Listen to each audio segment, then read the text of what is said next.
जब एक इंसान अपने किए कर्मों से भाग नहीं सकता तो ईश्वर उसे मौका देते हैं खुद से मिलने का।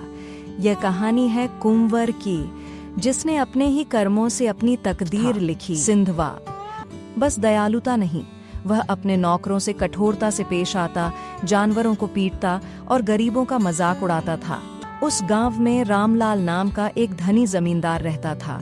धन, जमीन और इज्जत सब कुछ था उसके पास। कभी किसी भूखे को रोटी नहीं दी, कभी किसी प्यासे को पानी नहीं। उसका एक ही बेटा था, कुंवर। कुंवर बचपन से ही पिता की छाया में बड़ा हुआ और वही आदत की। पर कुंवर चिल्लाया, हम किसी से भीख नहीं लेते। गांव ने भी मुंह मोड़ लिया। रामलाल और कुंवर अकेले रह गए। अहंकार के अंधेरे कुछ महीनों बाद रामलाल बीमार पड़ गया। मरते वक्त जब इंसान दूसरों का दर्द नहीं समझता तो भगवान उसे अपना दर्द दिखाते हैं। रामलाल की मौत हो गई। कुंवर अब बिल्कुल अकेला रह गया। एक दिन जब कुंवर खेत में काम कर रहा था, उसे एक घायल हिरण का बच्चा मिला। वह जमीन पर तड़प रहा था। पहली बार कुंवर का दिल कुछ बोला, इसकी मदद कर। उसने सोचा, क्या फर्क पड़ता है, मर जाने दो। पर फिर पिता की बातें याद आईं।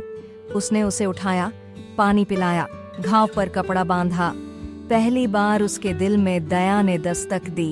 वह हिरण रोज आता और कुंवर उसे रोटी खिलाने लगा। एक रात कुंवर ने सपना देखा। वही संत बाबा उसके सामने थे। बोले, अब तेरे भीतर प्रेम उगाया है बेटा, पर कर्मों का हिसाब अभी बाकी है। कुंवर घबराया। क्या मतलब बाबा? मतलब यह कि जो तूने वर्षों तक जानवरों और लोगों को सताया, उन सबकी आत्माएं तुझसे जवाब मांगेंगी। कब बाबा? जब तेरे घर दीपक जलेगा और एक नई आत्मा जन्म लेगी।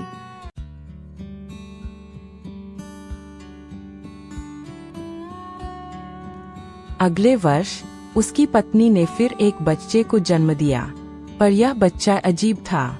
वह रातों में रोता और सुबह शांत हो जाता। एक दिन कुंवर ने देखा, वह बच्चा अपने छोटे हाथों से मिट्टी कुरेदता, जैसे कुछ खोज रहा हो। वह बोला, पिताजी, यहाँ मेरा घर था। कुंवर कांप गया। कौन सा घर बेटा? वही जहाँ तुमने मुझे पत्थर मारा था। मैं वही कुत्ता हूँ जो तेरे खेत में मर गया था। कुंवर जमीन पर गिर पड़ा। बेटा, मुझसे गलती हुई थी। नहीं पिताजी, बच्चे ने कहा, गलती तो भगवान की है, जिन्होंने तुम्हें दूसरा मौका दिया। कुंवर अब बदल चुका था। उसने कुएं के पास एक छोटा मंदिर बनवाया।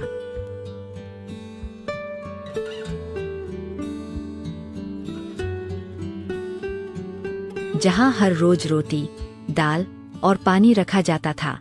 कहता, यह इंसानों के लिए नहीं, उन आत्माओं के लिए है जिन्हें मैंने कभी दुख दिया था। वक्त बीता। गांव ने कुंवर को दयालु बाबा कहना शुरू किया। उसकी सेवा से हर प्राणी को शांति मिलने। कहा जाता है, जब कुंवर मरा, उसके घर के दरवाजे पर वही हिरण खड़ा था जो कभी उसने बचाया था। उसकी आंखों में आंसू थे, मानो कह रहा हो, अब तेरा कर्म पूरा हुआ। Studio microphone closing narration, soft ending. इस संसार में कोई पाप ऐसा नहीं जिसे पश्चाताप से मिटाया न जा सके, और कोई पुण्य ऐसा नहीं जो प्रेम से बढ़कर हो। अगर यह कहानी तुम्हारे दिल को छू गई हो तो याद रखना, कर्म लौटते हैं, पर समय तय करता है कैसे। OM